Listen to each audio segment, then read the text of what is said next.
Kadama TV tulina okunyolwa kwa maanyi nti abaana b'e Saudi Arabia abali wabweru wa embassy wansi w'emiti nga we basula bakadaama abo tebayambiddwa. Tukubye omulanga oba tukuba omulanga nga tugamba tulagira embassy ey'e Uganda e Saudi Arabia eyambe bakadaama bano. Bakadaama bano okubeera mu mbeera eyo gye mulaba awo wabweru tebagyagala. Bakadaama mukimanyi nti abamu bayitamu abamu tebayitamu, abamu bafuna ebizibu abamu tebabifuna. So kadaama baba afunye obuzibu nga embassy gye tulina ey'e Uganda e Saudi Arabia etunula butunuzi abaana bano nga beebase wano wabweru, ekintu ekyo tekibeera kituufu. Abaana bano bali outside the embassy era ngenda kubalaga embassy ey'e Saudi Arabia nti waawo wenyini we bali mugiraba. Eyo embassy era awo omuti oyo omuwala waakwatira vidiyo yiiyo awo embassy eri closed. Embassy tubadde tusaba mujje muyambe bakadaama bano, bakadaama baabo awo wansi w'emiti. Baana ba buwala, bakazi tebalina mukimanyi nti n'abakazi balina okubeera nga waliwo ebintu byabwe balina okubeera nga bakozesa buli mwezi, balina okubeera n'amazzi ge banaaba, naye bali awo tewaliwo wadde na toilet. Ekintu kino kiri simple. Mwagambanga olwasooka nga mugamba nti nno ennyonyi tezitambula era banna ennyonyi zitambula mpola mpola. Kaakati ennyonyi zitambula. Ennyonyi bwe zibeera nti nno zatandise okutambula, kizibu ki okukwata bakadaama abo ne mubeera nga mubatwala ne babeera nga badda e Uganda mu mirembe? Kizibu mubeera mukifunirawo. Mujjukire bakadaama bano bamaze ebbanga nga tebakola. Bakadaama bano balwadde, badduse mu biyumba oba abamu bamazeeko contract baboosi baabwe nga babasudde wabweru. Bwabeera babasudde wabweru mwagala bakole ki era mwagala baddukirewa? Era omulimu gwa embassy gubeera ki mu nsi? Nsuubira omulimu gwa embassy mu nsi yonna gubeera kubeera nga balaba oba babeera nga babudaabuda abantu ab'ensi gye barepresentinga. Uganda bwe erina embassy mu Saudi Arabia kitegeeza nti Uganda yateekayo embassy eyo okubeera ng'ebudaabuda abantu ba Uganda mu eyo ensi eya Saudi Arabia Uganda gy'etali. Kati yeeno essaawa nti bannayuganda babeera bazze ewammwe nga banoonya buyambi okukwata obukwasi tiketi kuba abaana bano tebalina na ssente za tiketi.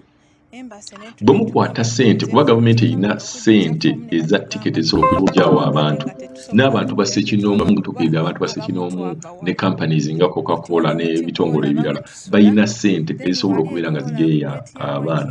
Kati wakyali kintu nti bannange tewali nnyonyi, bannange tetulina bwe tubateeka, ennyonyi zitambula. Tukubira omulanga embassy muveeyo mubeere nga muyamba bannyinaffe abo abali mu buzibu. Bali mu buzibu basula wabweru, si kiwa nti nga ggwe omuntu wa embassy oba singa abadde muwalawo walibadde ng'oli musanyufu nga muwalawo maamawo oba mugandawo ng'asula wansi w'emiti bw'atyo. So embassy muveeyo mukole omulimu gwammwe ogwabatwala e Saudi, muliyo okubeera nga mubudaabuda bannayuganda abali mu nsi eyo Uganda gy'etali. Tusaba omulanga gwaffe gutuuke ku buli muntu yenna akwatibwa ku nsonga eno.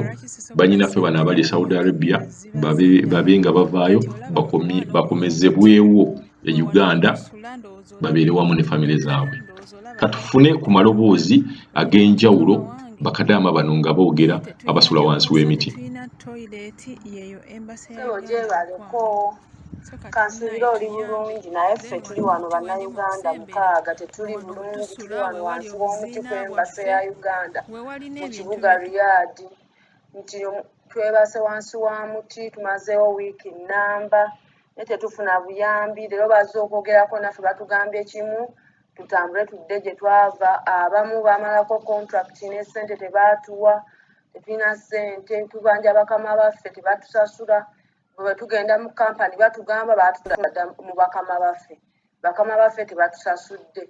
Ne kampani yaffe munne wa embassy tetuyambye, tuli wansi wa muti we tusula, tetulina buyambi. Ebyokulya tulomba birombe, ekyokunywa tulomba kirombe, aw'okweyamba tetulina waakweyamba. Tuli bakyala, aw'okunaabira tewali, okufuluma okugenda emmanju tewali, wetugenda mu period pad tewali. Tuli mu mbeera mbi naye embassy yaffe e Uganda tetuyambyeko wadde na yadde.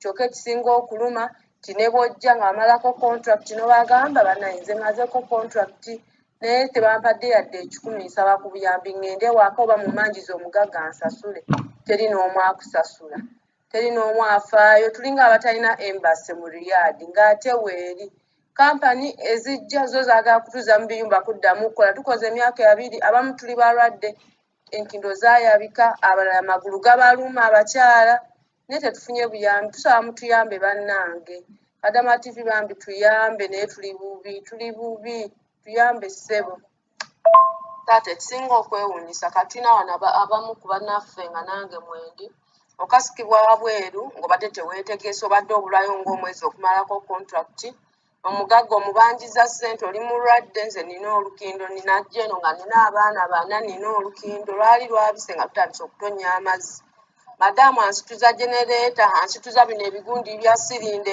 ebya gaasi ne mugamba sobola kusitula bintu bizitowa kyekyaviirako ankasuke wabweru gye nalindi simanyi bayitayo tayifu era nafuna muntu yeyannyamba naŋŋamba funa ssente olinye bbaasi wetuuka mu kibuga kya Riyadh ewali embasa yammwe naye natuuka wano ndi mulwadde ntonya olukino nakati lutonya sifunye kuyambibwa bansibidde wano muti siina treatment siina ssente za tiketi nti oba zinankomyawo kati omu ku munnaffe mukama wamu akola emyaka 2 giweddeko ne weeks 3 teyamusasula emyezi 11 mbu korona ye abadde takola n'amukwata n'amutunda butunzi mu nnyumba endala kati bano aba embasi bamugamba mbu eraddeyo ku kampani badde mundoza bamutunda awalala kyokka ye akooye okukola ayagala ssente ze bamuzze ewaka yembeera gye tuli mutulwana abawala 6 buli muntu alina issues ze batulwanirireko batuwe ssente zaffe n'ekirala fe abamu tetufaayo ku kya ssente twagala kudda waka kati nga nze omu sifa ku ssente kuba zaagaana ne bannanga abaliwo abalala abamu tebafaayo baba ssente bafunye batebafunye naye batuzze ewaka tulime lumonde tulabirire obwana bwaffe nze nina abaana 4 waliwo abaana 6 w'abaana 7 tuli wano tulinga basiru taata tusaba tuyamba tuli wano mu kiti tusuzeewo wiiki awokunaabira teri awokulya kw'okweyamba tewali ekyokulya abayambye nakusulirayo kikubuzi n'oli ekyo tulinga mbutuufu embeera gye tulimu yo tulinga abatalina na embassy muno mu Riyadh tetuyambiddwa n'akamu oli mulwadde olukindo olukuluma oli nagamba ddayo gye wava odde tayifu omukazi yakukasuka banoonya kulaba nga bakuwadde butwa balyoke bategeere nti embeera nzibu kiki nze nali nkolera Tabuuku mukama wange yakeera ku makya nankasuka ebweru nga nkozesa emirimu mingi nnyo ansuza n'abaana ate n'ekirala nze bba yali ayagala kunkwata naye nga newenkubira companies tezinfaako kati we nasalawo mukama wange yakeera ku makya neneekyanga okukola nankasuka ebweru nga ndaba sikyasobola tampa mmere tampa medication nankasuka ebweru ne passport yange buli kimu ekyange n'akisigaza just natambula ne ngenda ku poliisi abantu ne bansondera ssente ne ngula tiketi eyanzija Tabuuku nenzija mu Riyadh we natuuka ku embassy yange bye yankola si birungi namala okujjuza foomu ng'ate baŋŋamba nzire gye navudde ate nga siina yadde n'ekikumi wabula nze kyensaba mu nnyembe nze njagala kuddaka